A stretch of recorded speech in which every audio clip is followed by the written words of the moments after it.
আপনার বাপ এসে আসছে। শালা গুল মারবার জায়গা পাওনি তুমি? সত্যি বলছি বাবু, নিচে বসে আছে। তোদের পেটুয়া দারোগা দীননাথকে আমার নামে কমপ্লেন করবি? কোনো লাভ হবে না, কারণ এসব যে আমি করেছি তার কোনো প্রমাণ নেই। বুঝেছিস হারামজাদা? যাওয়ার সময়ও খিস্তি করে গেলে। এই পুলিশের খাঁকি পোশাকটা যদি আপনি না পরে থাকতেন স্যার, তাহলে আপনাকে ঠিক ঠিক আমি জবাব দিতাম। হোয়াট? Yes sir. বলো ভাইয়া, আমাদের বস্তি লোকজন সব কেমন লাগছে? ভালো, খুব ভালো।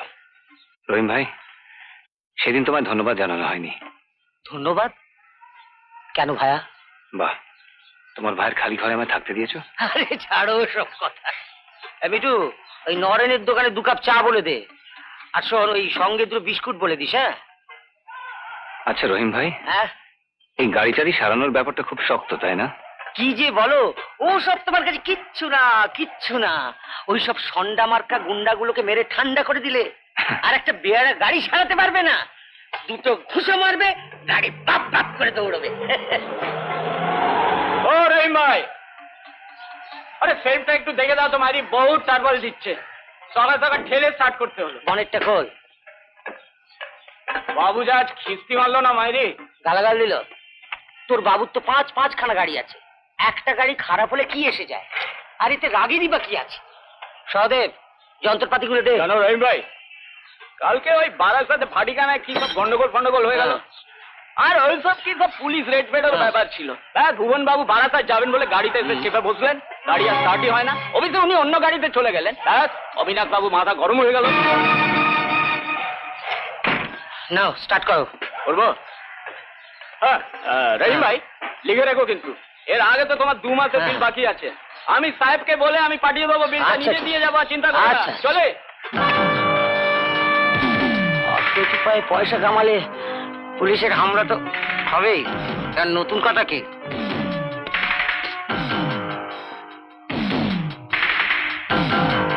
অবিনাশ বাবু আর ভুবন বাবু এরা কারা তুমি জানো রহিম ভাই? জানি বই কি, খুব জানি। অবিনাশ বাবুকে কে না চেনে? যত নোংরা কাজ করে বেড়ায়, ওই চোলাই মদের ব্যবসা, চোরা কারবারি, তারপর গুন্ডা পুষে রেখেছে, ওই তাদের দিয়ে মেয়ে ছেড়ে তোলে। হ্যাঁ, ওদেরই মধ্যে কে যেন একজন মারা গেল, নাম কি ছড়াটার? হ্যাঁ, ভম্বল। অবিনাশ সেন কোথায় থাকে তুমি জানো? হ্যাঁ, গড়িয়ায় বিরাট বাড়ি করেছে। কি হলো? এই শোনো শোনো, সুন্দরী তোর প্রেমে পড়েছি, প্রেমের জ্বালা জুড়াইতে প্রেমে। কাকে চাই? তোর বাপ অবিনাশ সেনকে ডেকে দে। কে আপনি? কি দরকার? হচ্ছে জাগিয়ে দে, বল জাগার সময় হয়েছে। আপনার কি বলবো? বলবি বাবু আপনার বাপ এসছে। যা, জাগিয়ে দে, নইলে তোকেই আমি শেষ করবো। যা।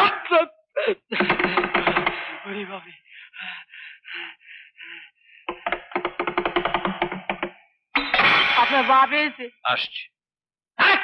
শালা গুল মারবার জায়গা পাওনি তুমি? সত্যি বলছি বাবু, নিচে বসে আছে, আপনাকে ডাকছে। আপনি যদি না যান বাবু, আমি শেষ। হ্যাঁ, দারোয়ানটা করে কি? যাকে তাকে বাড়িতে ঢুকতে দেয়? পুলিশের লোক না তো? না না বাবু, মাস্তানের মধ্যে দেখছি, খোঁচা খোঁচা দাড়ি, লাল লাল চোখ। কেন? লাল চোখ কেন? কি জানি বাবু। নাম জিজ্ঞেস করেছিলি?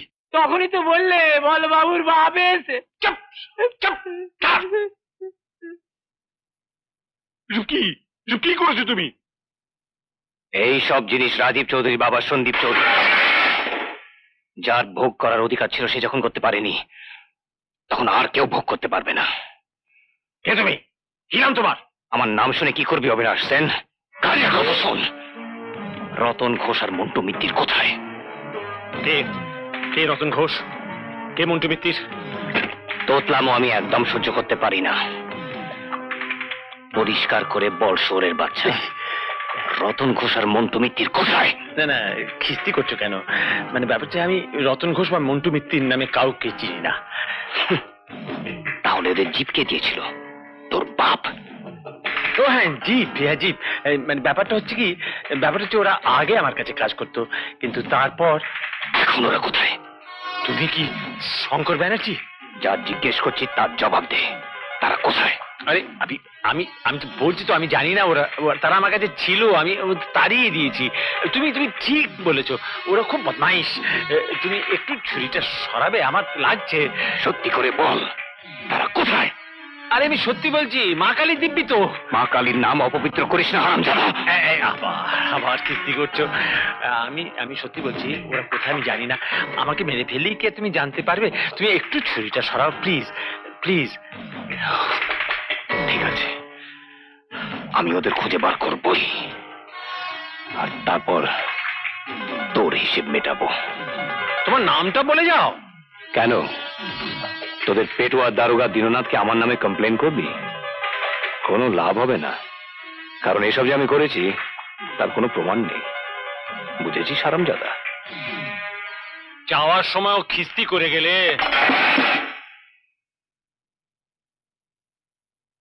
জনার্দন, জনার্দন বাবু, দাঁড়িয়ে দাঁড়িয়ে দেখে বাড়িঘর চুরমার করে দিয়ে চলে গেল। চল বাবু একটা কথা বলো। চল। সত্যি দেখলাম এটা আপনার বাপ। শালা বাবা রে,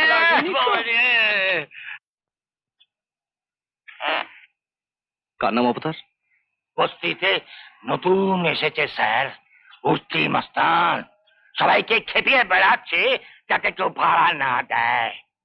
জানেন হুজুর, আমার লোকেরা ওখানে ভাড়া আদায় করতে গিয়েছিল, তোরে সবাইকে খুব পিটিয়েছে। জানুন হুজুর, আমার একটা খালি ঘর ছিল, ও ভি জবরদস্ত দখল করে বসে আছে হুজুর। আপনি চ্যাটার্জি বাবুর কাছে ওই বস্তির ঠিকানাটা দিয়ে যান, আমি দেখবো। বহুত শুক্রিয়া, বহুত শুক্রিয়া। হুজুর, আপনার জন্য ওই দই আর মিষ্টি পাঠিয়ে দেবো। তার মানে? মানে এর আগে এই চেয়ারে যিনি বসতেন না, দীননাথ বাবু, উনি দহি মিষ্টি খেতে খুব ভালোবাসতেন। স্যার, চ্যাটার্জি বাবু, আপনারা কি জনসাধারণের কাছে দই মিষ্টি নিয়ে তাদের কাজ করেন? না স্যার, মানে সরকার আপনাদের মাইনে দেয় না? স্যার, এই ভদ্রলোক আমাকে দই মিষ্টি দিতে চাইছেন, ভবিষ্যতে যেন এ ভুল না হয়। একে নিয়ে যান। চলুন চলুন। এখানে অবতার মাস্তান কে? কেউ শুনতে পাচ্ছ না? এখানে অবতার মাস্তান বলে কেউ থাকে? কেন দারোগা বাবু, ও কি কোনো মারপিট কিছু? যা জিজ্ঞেস করছি শুধু তার জবাব দেবে। কেন, কি বৃত্তান্ত আমি তোমায় কৈফিয়ত দেবো নাকি? শিখা আপনার বাড়ির কাজের মেয়ে নয় যে ওর উপর এত মেজাজ দেখি আপনি কথা বলবেন। যা বলার আমায় বলুন। ও,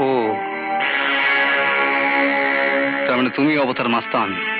এখানে আমায় সবাই অবতার ভাই বলে ডাকে। এই মাস্তান পদবিটা কি আপনি দিলেন? বড্ড বেশি কথা বলছো তো, আসপাও তো কম নয়। চলো থানায় চলো। উত্তেজিত হচ্ছেন কেন? কি ব্যাপারটা খুলে বলুন না। অবতার, মাথা গরম করো না, পুলিশ বলে কথা। আজ দোল দারোগা বাবু, আজ না হয়। পুলিশ কি আর দলের মর্ম বোঝে শিখা? হ্যাঁ বলুন, কিসের অপরাধে ধরে নিয়ে যেতে চান? সেটা থানায় গেলেই জানতে পারবে। আর নিয়ে গিয়ে ওখানে পেটাবেন তো? স্বাদটা এখানেই মিটিয়ে নিন না। যা যাবেন না। যদি না যাই আপনি কি করবেন? কি তোমাকে কুকুরের মতো মারতে মারতে নিয়ে যাব। কামন। এই পুলিশের খাঁকি পোশাকটা যদি আপনি না পরে থাকতেন স্যার, তাহলে আপনাকে ঠিক ঠিক আমি জবাব দিতাম। হোয়াট? Yes sir. আপনারা খাঁকি পোশাক আর পিস্তল নিয়ে মানুষকে মানুষ বলে জ্ঞান করেন না। যা খুশি বলেন আর যা খুশি করেন। আর এই পোশাকটা যদি পরে না থাকতাম তাহলে আমার উপর এইভাবে মেজাজ দেখানোর জন্য আপনাকে আমি উচিত শিক্ষা দিতাম, বুঝলেন? ও,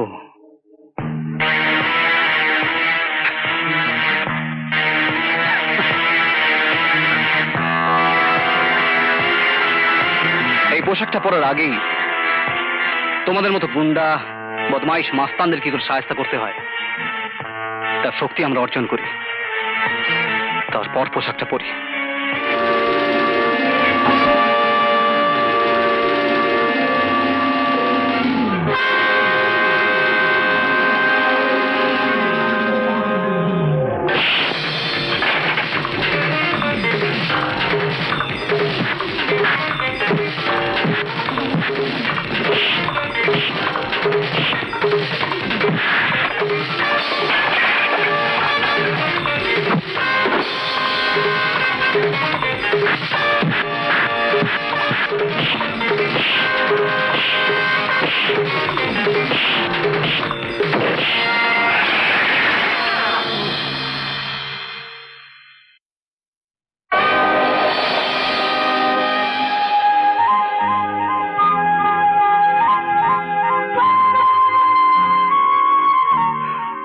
এই না অবতার। ওটা কি কোনো মন্ত্রপুত কাপড় নাকি? এটা আমার মায়ের আশীর্বাদ। সে কেমন মা যে ছেলেকে ডাক্তার ইঞ্জিনিয়ার হওয়ার জন্য আশীর্বাদ না করে একটা মাস্তান হওয়ার জন্য আশীর্বাদ করে? আমার মায়ের সম্বন্ধে একটা কথা বলবেন না। ওকে, থানায় চলো। এখন আর সে প্রশ্নই আসে না। শক্তি থাকে তো নিয়ে চলুন। এত মার খেয়েও জিত গেল না।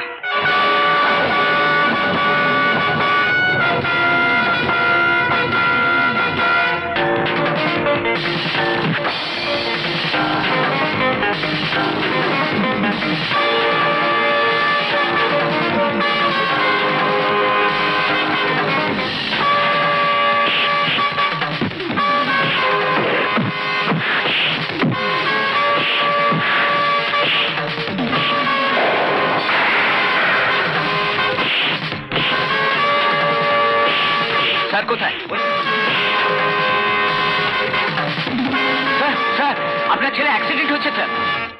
বৌদি থানায় ফোন করেছিলেন স্যার। আপনি বাড়িতে ফোন করে দিন যেন ওকে হাসপাতালে নিয়ে যায়। আমি আগে একে থানায় নিয়ে যাবো, তারপর আপনি যান। একটা বাচ্চা ছেলের জীবন নিয়ে খেলা করার আমার কোনো অধিকার নেই। স্যার দাঁড়ান, আমার কাছে ডিউটি আগে। তুমি থানায় চলো। খুবই সিরিয়াস অ্যাক্সিডেন্ট স্যার। ফোনে বৌদি খুব কাঁদছিলেন। চলুন, আমি যাচ্ছি। আপনাকে দেখে আমার পুলিশের ওপর শ্রদ্ধা ফিরে এলো। তুমি মাস্তান হলেও তোমার মধ্যে মনুষ্যত্ব এখনো আছে। তুমি আমার সঙ্গে পরে থানা দেখা করো। চলুন।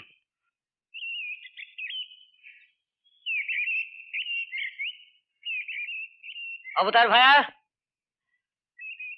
তোমার হিম্মত আছে খুব। দারুগার সঙ্গে মারামারি, রীতিমতো তো হিম্মতের দরকার। হ্যাঁ, একটা কথা জিজ্ঞেস করবো? বলো। এই লাল কাপড়টা মাথায় বাঁধলে তোমার শক্তি এত বেড়ে যায় কেন? একদিন সব বলবো। এখন এক কাপ চা খাবে? এখনই আনছি।